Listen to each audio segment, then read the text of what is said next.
Hi, I'm Diane, your host of Epic Conversations. And today we're back again with Ken Davis. I met Ken at CFAN, which is Church for All Nations, and Ken teaches a Bible study or a life group about the U.S. Constitution, and this is the book that they use. And you're going to be starting up the life group. Yeah, next Saturday. Next Saturday we start off again. Okay, so the date is? Saturday is the 19th. 19th. Okay, so that's September 19th. He starts the life group. Yeah. So thank you again. 10 weeks of intense. 10 weeks. You may want to check this out.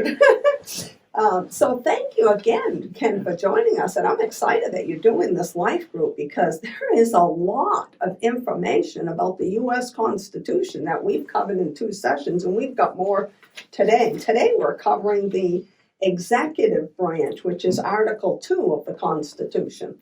And I know that the executive power, that's vested in the President of the United States. So with that would be like when our president, just recently, President Trump, made quite a few executive orders.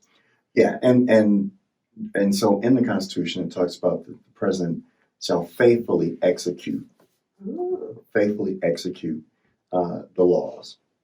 And so what we think of as executive orders really should only be faithfully executing an existing law. Now, if there's something that the president needs to put in place in order to faithfully execute said law, then that's what happens. So a great example would be after 9/11, and by the way, today's the 9/12, so we just memorialized 9/11. After 9/11, we had the Patriot Act, right? Now, that is a law that was passed by Congress, as laws should. All laws should be passed by Congress. Yes. And in order to faithfully execute the Patriot Act, President Bush enacted the Homeland Security. So he created another department in order to faithfully execute the Patriot Act. Okay. So the president, whoever, whether it's a righteous president or an unrighteous president, and has the executive power, that power is only to execute laws that are already in place. Correct.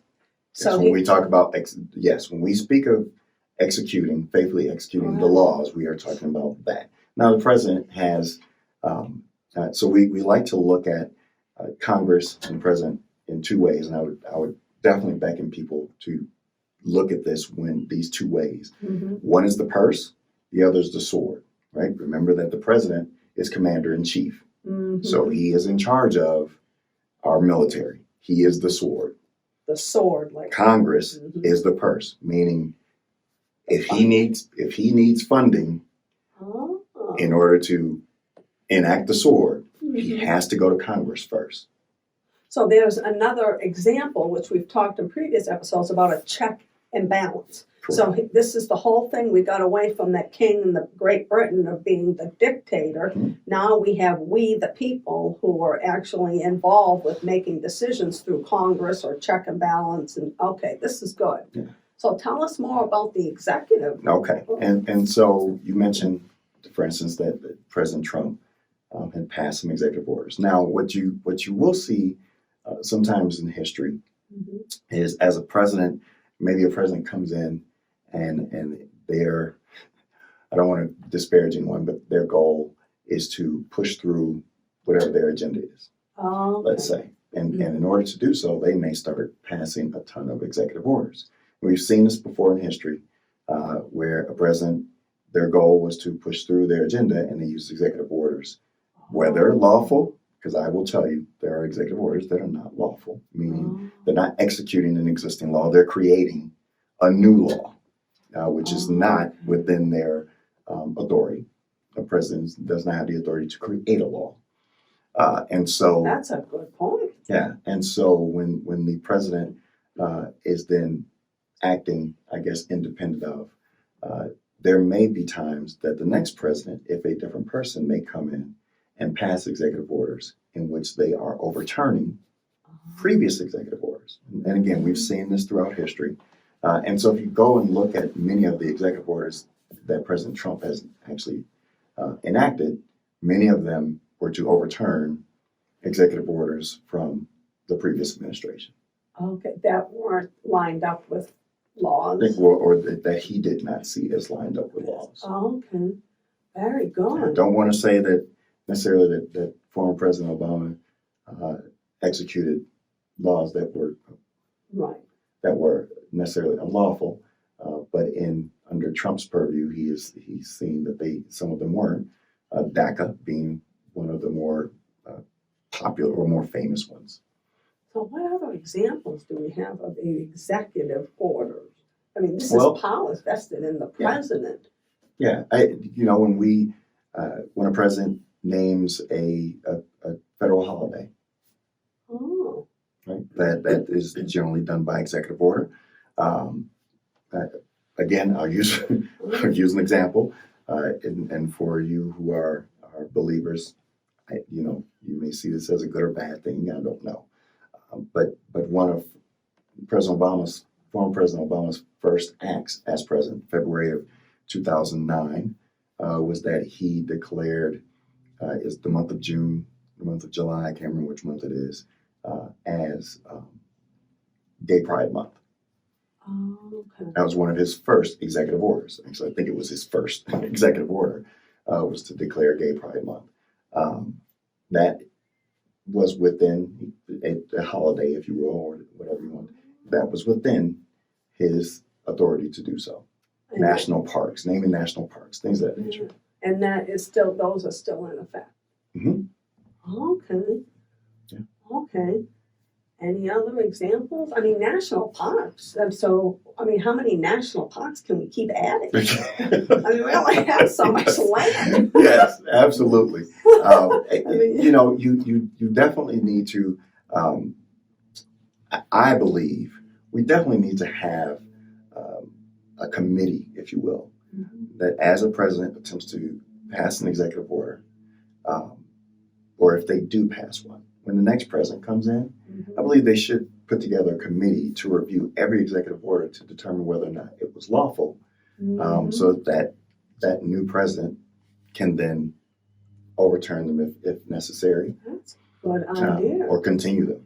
Do they have that now, or that's No. just a great example? It would be an amazing thing to see a president do. I think a president should do that. Now, our president has an advisory board that was spiritual, from my understanding. This is the first president who ever had that. Is that? Well, I don't know if it's the first. Okay. I don't know if it's first. Advisory committee. I know that Reagan also had many close spiritual advisors. If you guys, and forgive me because I won't remember names, but there was a curse back in the 1800s that was put on the United States by an Indian. A Native American. I cannot remember his name. But in that curse, it was stated that I believe it was like every fourth president would die. Reagan actually fell into that order. So you can go back and look this up. This really happened. Reagan was surrounded by people who were praying. And one of the things they primarily were praying against or about was this curse. Yes. So everyone remembers there was an attempt on Reagan's life that he didn't die from. And that, in essence, broke the curse. That's right. But you can go back and look. Back every four presidents before him, they died in office. As believers, we have authority over curses because we've been redeemed from the curse. Absolutely. So we can take authority and say, no, that is not passing on to any other generation or to us. Yeah. That is a powerful thing, because I know that the Spiritual Advisory Council is a powerful thing too, because it's outside of the natural realm, and it uses what the original fathers did in Congress, God, wisdom, seeking the, quote, higher powers of God and to sustain righteousness in this nation. Yeah, we don't use the word that they used often in the 1700s of providence, but we understand that providence meant God. Oh. We understand. Wow. And we say in God we trust. That's on our money. It's, in God we trust.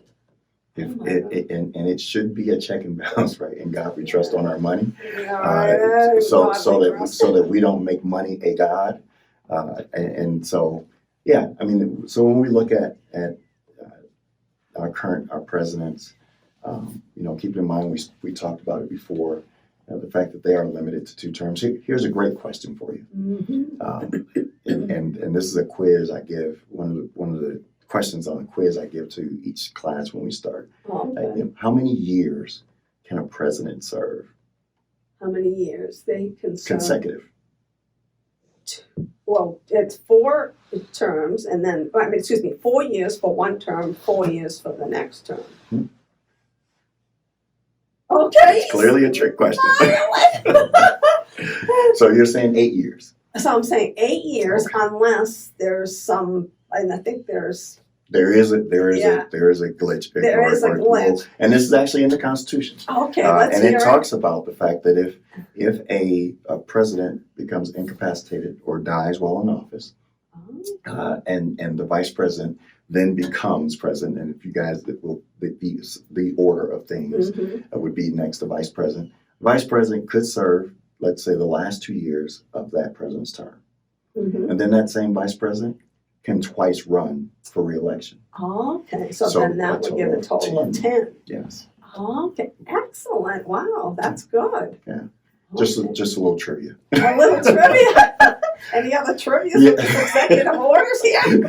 I think it is important that we the people, again, we come back to that. It's important that we the people know what's in the Constitution, so that when there is an executive order, that we the people recognize it's not lawful. Yeah. Now we have the ability to put the pressure on our senators and our congresspeople to again, remember those constitutional arms I talked about before, to push back against what is an unlawful or tyrannical executive order. And how will we push back? We're running out of time, but just a couple ways we could push back. You know what? Get on the phone. Call your congresspeople. Call House of Representatives is what I meant to say earlier. But get on the phone, call those people. Send emails. We couldn't do that 20 plus years ago, right? Now we can send emails. If you have a relationship, remember those are citizens. They were citizens at one point. So there's someone that may be close to them, especially when we're looking at the state level, that you may know. Maybe a neighbor of yours that's a close friend. That's good relationship. You need to go and explain to them, hey, here's what is wrong. Here's why I say it's wrong. And you point out to your neighbor what the Constitution says versus here's this order that we think is unconstitutional. I would love it for you to call your buddy and let him know or her know that we want to see them push back and prevent this from going further. That's good. So we get to speak up. Yeah, absolutely. Oh, thank you. Thank you very much, Ken. That was a lot. Thank you for joining us. There was a lot of good things in this episode, and there's more coming up with Ken. So we look forward to seeing you next time. And in the meantime, subscribe to this channel and share it with a friend. There you go. Have an epic day in the Lord.